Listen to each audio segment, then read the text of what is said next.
Então, deputado, estamos falando aí da destruição da narrativa, né? Porque até então nós não temos nada que prove que houve qualquer possibilidade de golpe no Brasil, no Brasil por parte dos manifestantes do 8 de janeiro ou do próprio ex-presidente Jair Bolsonaro. Olha, é impressionante como, além do advogado ter destruído tudo, ontem o ministro Alexandre de Moraes foi dragado pelo seu ex-assessor e diretor do TSE para uma situação de crime preparado, de preparação de flagrante e uma situação que, se fosse para medir o ministro Alexandre com a régua com que ele tem medido as pessoas do 8 de janeiro e Jair Bolsonaro, o camburão era para ter encostado lá na frente do TSE, do STF, e ter levado o ministro aos ferros, como diziam antigamente os poetas. Mas o que ocorre? A gente nota que um apanhado de quase 1000 folhas, né, tentando provar o que não tinha como se sustentar. E aí, o que ocorreu? A advocacia, ainda mais os advogados do presidente Jair Bolsonaro, com toda a habilidade que tem, são experimentados, destruíram de tudo. Agora, isso seria muito relevante, seria muito importante caso nós não tivéssemos um tribunal de exceção, caso nós tivéssemos ali ministros com interesse realmente de fazer um julgamento. Mas o que nós vimos nesse próprio julgamento foi um dos advogados dizendo das 300 perguntas que foram feitas a uma das testemunhas, só 50 eram da Procuradoria. Ou seja, há um interesse, há uma vontade, e é impossível que saia qualquer coisa de justo num documento onde a maioria ali são desafetos ou pessoais ou políticos do ex-presidente Jair Bolsonaro.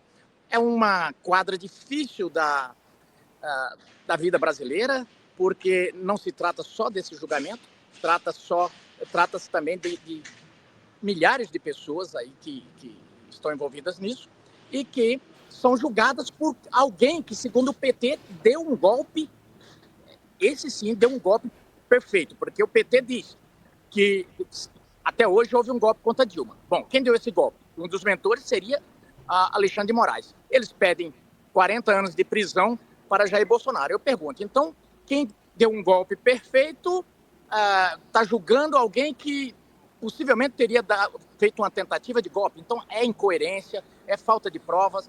Esse julgamento é imprestável. Na verdade, é a preparação para um golpe eleitoral de 2026, onde não querem a participação de Jair Bolsonaro.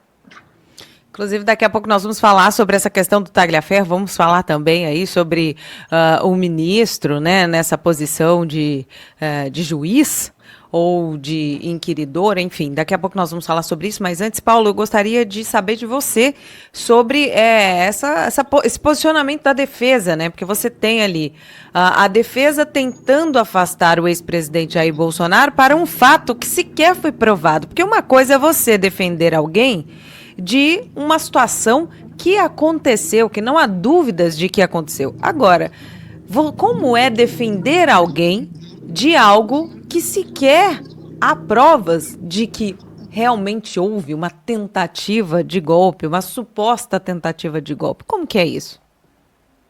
Olha, André, para mim o trabalho da defesa de todos os réus desse processo começa com uma pergunta muito simples, e essa pergunta é direcionada para qualquer cidadão brasileiro. Qual é o resultado desse julgamento? Qual será o resultado desse julgamento? Qualquer cidadão brasileiro que já tenha acompanhado as notícias sabe dizer hoje qual será o resultado desse julgamento, e diante dessa realidade, a constatação é muito simples. Que julgamento é esse em que já se sabe o resultado? Aliás, Alexandre de Moraes já antecipou o voto dele ontem de forma muito clara. Mas se todo mundo já sabe, para que julgamento? Não seria esse, então, um teatro apenas? É como ir no cinema assistir o Titanic. Todo mundo sabe que o navio vai afundar no final. É apenas uma encenação que está correndo ali no meio. E diante dessa situação, o trabalho da defesa de qualquer um dos réus é como fazer chover no molhado, pois eles estão encontrando argumentos, provas para provar a inocência dos seus respectivos clientes, sendo que tudo que está sendo dito nesse julgamento parece estar entrando por um ouvido e saindo pelo outro dos ministros, em especial pelo ministro Alexandre de Moraes. Inclusive, essa fala de ontem do ministro Alexandre de Moraes, na abertura, já deixou muito claro, eu até estava procurando aqui, enquanto o deputado José Medeiros falava, uma das formas como a imprensa hoje tem tentado fazer contorcionismo para justificar, para passar pano para a forma como Moraes está conduzindo o processo. Matéria ali da Folha de São Paulo. Em atitude inusual no mundo jurídico, mas que se tornou comum no atual julgamento, o ministro Alexandre de Moraes antecipou nesta terça-feira parte do cerne do seu voto. Ou seja, Moraes já deixou claro qual será o seu voto, e eu vou além. Não apenas falou sobre o voto dele, como ele ainda fez uma introdução ao julgamento, como já fez no julgamento da denúncia da PGR, como se estivesse atuando como um promotor, como se ele fosse o denunciante, tentando convencer os demais ministros, e seja lá quem for, de que os réus de fato são culpados. Definitivamente esse não é o papel de um juiz. Um juiz deveria, isso em qualquer lugar do mundo é assim, um juiz deveria analisar as provas, analisar os fatos e tomar uma decisão a partir deles. Moraes não. Moraes tenta convencer os demais de que os réus são culpados e eu diria mais que essa fala dele de abertura ontem nem se dirigiu aos réus ou não fez parte do julgamento em si, mas foi mais uma tentativa de convencer, de manipular a opinião pública para empurrar a versão dele dos fatos, para fazer com que pareça que essa é a verdade. E para qualquer cidadão, até uma criança de 5 anos olha para esse processo e consegue compreender do que se trata. Vamos analisar aqui rapidamente a estrutura de todo o processo desde o início. Quem conduziu as investigações? Polícia Federal. Quem dirige a Polícia Federal hoje? André Rodrigues, indicado por Lula ao cargo depois de ter chefiado a segurança pessoal do próprio Lula em 2022. A denúncia foi feita por Paulo Gonet, indicado por Lula também ao cargo, que é o principal rival político de Bolsonaro, e com o apoio de Moraes. Foi Moraes quem escolheu Paulo Gonet para a Procuradoria-Geral da República.